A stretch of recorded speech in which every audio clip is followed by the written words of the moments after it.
Once you've run your usability study and maybe even your heuristic evaluation, you have all this data, so what do you do with that? What's the best way to present that information? Something to keep in mind that I want to make sure to say is that there's really no one good way to present your findings. There's also not like a best practice for this in the field of usability. Also thinking about just keeping track of findings over time. Like you run a usability study and you might learn 50 things but only want to share 5 because those are the impactful ones. What do you do with those 50 findings? And so there's lots of Excel spreadsheets, lots of PowerPoint, lots of Word documents, and none of those are the best. And so my caveat is that we don't have a great way to do this, and I'm going to share the things that I think work really well and the best ways to do them. But this is a place where we can innovate.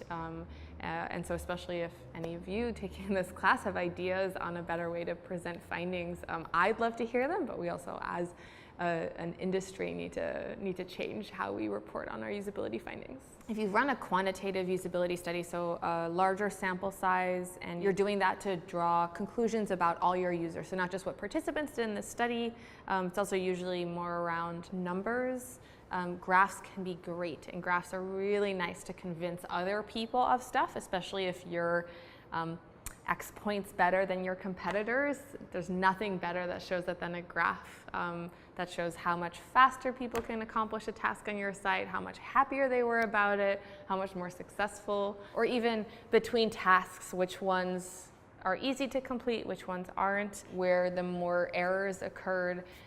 So in a quantitative study, you have the benefit of being able to show graphs and numbers and show them in percentages. So quantitative data is actually not what I want to spend a lot of time talking about. The qualitative data is much harder to present in a way that's easily digestible, because you end up with lots of quotes, transcripts from sessions, and videos.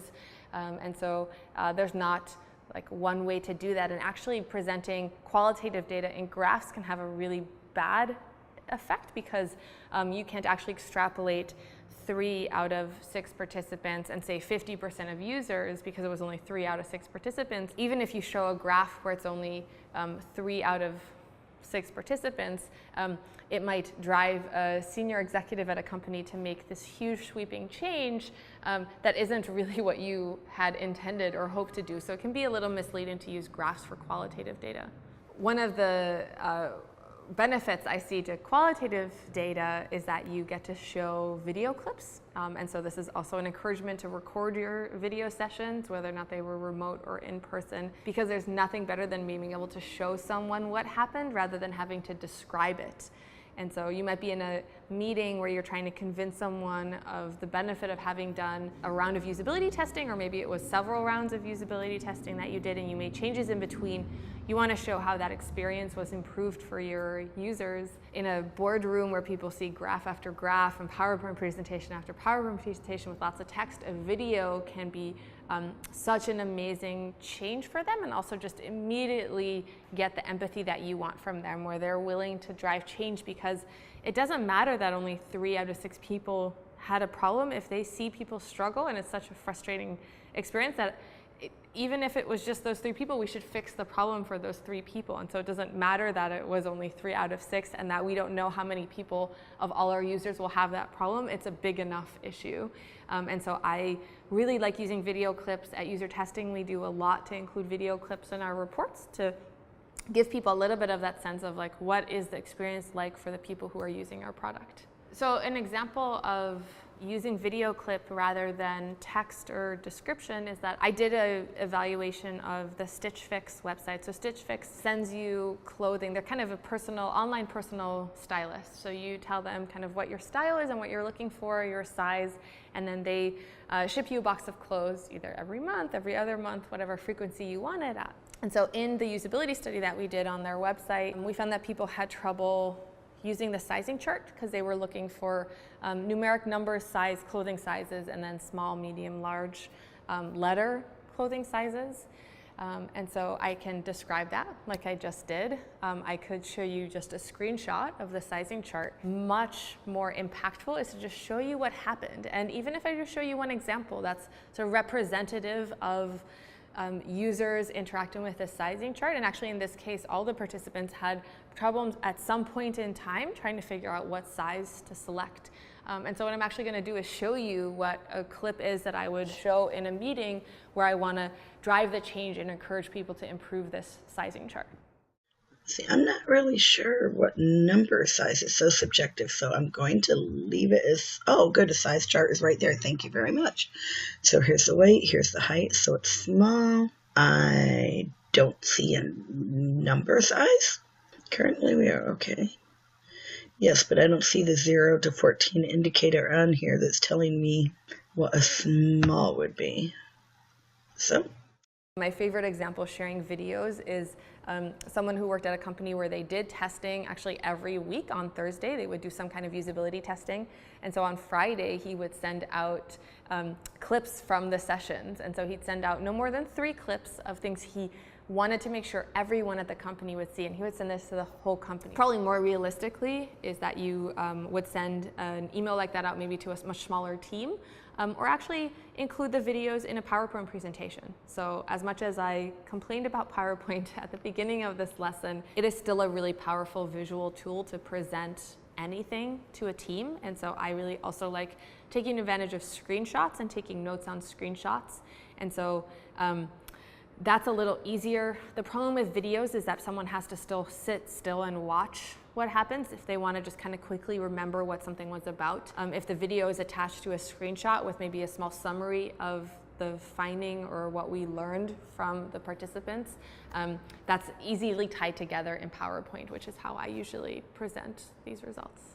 Totally different approach to making sense of data and results that come from usability testing is to do something that's called affinity diagramming. And I've included a link in the course resources to really delve into what affinity diagramming is. But it's taking advantage of having multiple people watch the same sessions that you're watching. So if you have recorded videos, you might all sit down and watch the videos together. Or if you're doing in-person live usability testing, you invite observers to come. What you do is hand everyone out a stack of sticky notes, and they write down each observation on a separate sticky note, and then at the end of all the sessions you go around the room and place all the sticky notes on the walls, and you group the related observations together. And so you put the groups, everyone, the first round just silently kind of grouping observations, and then in following rounds you can refine them also while talking. What's really great about that is that the final round of affinity diagramming, you can give everyone stickers, and it's basically a vote. So I like to give people 3 votes, and they get to go around the room, and you might have ended up with 8 observations, things that you learned from the sessions. And everyone gets to vote only on the top 3 that they think are the most important. And what happens is that you actually end up with a top 3, maybe a top 5 that get the most votes. There's actually usually one big winner. And so not only do you have your top 5, you have it organized and ranked, and everyone in the room is bought in because they all had something to say. They all had something to say about what the insights were from the study, and then which ones are the ones that are most important to fix. To really decide what should and shouldn't be changed, something to keep in mind is how much designer and engineering resources are required to make a change. So if something will require like a complete rebuild of something, that's going to be a lot of engineering resources. And you really need someone else at the company to help you decide what thing, like one thing that might make the biggest impact for users might be really, really expensive to the company and just not worth it at the time. So someone has to do that cost-benefit analysis. It could be a senior manager on the product team, engineering team, even higher up depending on your company. Something that affinity diagramming provides, if you can get the right people in the room, is that kind of happens together, and everyone kind of decides together that these are the things that we must change, especially with our goal in mind to impact change, to get the design improved. You want to think about who your audience is. So if you're working, let's say you're actually the researcher and not the designer, or you're maybe the product manager doing some research, and you're presenting what you learned to designers. I personally really like showing annotated screenshots. So I'll take a screenshot of the different pages that the user went on, or the different screens they saw in an app, and I'll circle the things that either caused trouble or the things that worked really well, and call it the specific design elements. For engineers, besides showing the screenshots, I really like using clips, because it can be especially hard for engineers to think about how Users might be using it differently than they had intended. So they might have had an idea about how something would work or what the interaction would be if someone clicked on something, and that's not what the participants in the study experienced. And so just showing them that this is the experience users had will give them enough empathy to want to make the change. And so I will do screenshots and videos. For managers or executives, I like to have an executive summary that's really short and to the point. So maybe it's the top 3 things that worked really well. I like starting with things that worked well that you shouldn't change, and then the top 3 things that will make the biggest impact and change. In presenting your usability findings, the goal is to create the change. Like, you have to indicate and show where the changes have to happen. So you have to indicate where there were usability problems or things that impacted the experience. That's not you being mean, that's you trying to be helpful. And so you have to kind of take a step away from feeling like this is just sharing all the negatives and all the things that are wrong. So start with the things that are really good. Like, what are the key things that are working great that shouldn't be changed? And then where are the areas for improvement? I also like to call it that. And so the most successful presentations I've seen kind of have that structure.